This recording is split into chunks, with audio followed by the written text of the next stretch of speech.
नई दिल्ली के जंतर मंतर पर आरक्षण और यूजीसी के नए नियमों को लेकर एक बार फिर बहस और विरोध का माहौल देखने को मिला। सैकड़ों की संख्या में प्रदर्शनकारी यहां जुटे और उन्होंने मौजूदा आरक्षण व्यवस्था के आधार को लेकर अपनी मांगे सरकार के सामने रखी। प्रदर्शनकारियों की प्रमुख मांग थी कि आरक्षण का आधार केवल जाति न होकर आर्थिक स्थिति को भी बनाया जाए। प्रदर्शनकारियों का कहना था कि देश में ऐसे बड़ी संख्या में परिवार हैं जो आर्थिक रूप से कमजोर हैं, लेकिन मौजूदा व्यवस्था में उन्हें अपनी आर्थिक स्थिति के अनुरूप पर्याप्त अवसर नहीं मिल पाते। उनका तर्क था कि सरकारी योजनाओं, शिक्षा और प्रतियोगी परीक्षाओं की तैयारी के लिए मिलने वाली सुविधाओं में आर्थिक रूप से जरूरतमंद लोगों को प्राथमिकता मिलनी चाहिए। प्रदर्शनकारियों ने खास तौर पर शिक्षा और कोचिंग सुविधाओं का मुद्दा उठाया। उनका कहना था कि गरीब परिवारों के छात्र महंगी कोचिंग और बेहतर शैक्षणिक संसाधनों का खर्च नहीं उठा पाते। ऐसे में सरकार को आर्थिक रूप से कमजोर छात्रों के लिए मुफ्त या रियायती शिक्षा, कोचिंग और दूसरी जरूरी सुविधाओं की व्यवस्था करनी चाहिए ताकि उन्हें आगे बढ़ने का समान अवसर मिल सके। इसी दौरान प्रदर्शन की अनुमति को लेकर पुलिस और प्रदर्शनकारियों के बीच टकराव की स्थिति भी बन गई। पुलिस ने प्रदर्शनकारियों को निर्धारित नियमों और अनुमति का हवाला देते हुए मौके से हटने के लिए कहा। हालांकि प्रदर्शनकारी अपनी मांगों को लेकर मौके पर डटे रहे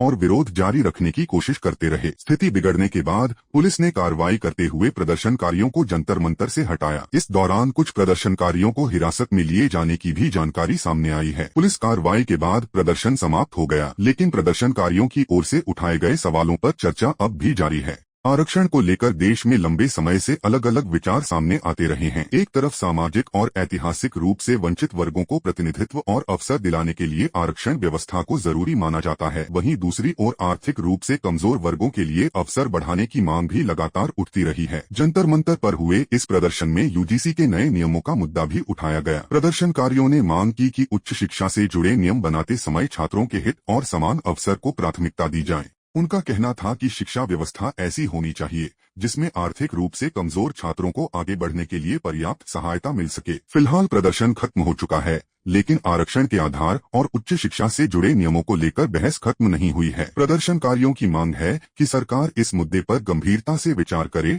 और आर्थिक रूप से जरूरतमंद छात्रों के लिए शिक्षा, कोचिंग और अन्य सुविधाओं को मजबूत किया जाए। अब देखना होगा कि प्रदर्शनकारियों की इन मांगों पर सरकार और यूजीसी की ओर से क्या प्रतिक्रिया सामने आती है और आरक्षण तथा उच्च शिक्षा व्यवस्था को लेकर आगे किस तरह की नीतिगत चर्चा होती है। हमारी डिमांड है कि ये आरक्षण जो है इसके बारे में सरकार हमसे बात करे, जो योग्यता हो वो योग्यता के आधार पर आरक्षण करे। लेकिन ये लोग हनुमान चालीसा का पाठ होते हुए हम लोग को धक्के मार करके मंच तोड़ दिया गया, हनुमान चालीसा को रोक दिया गया।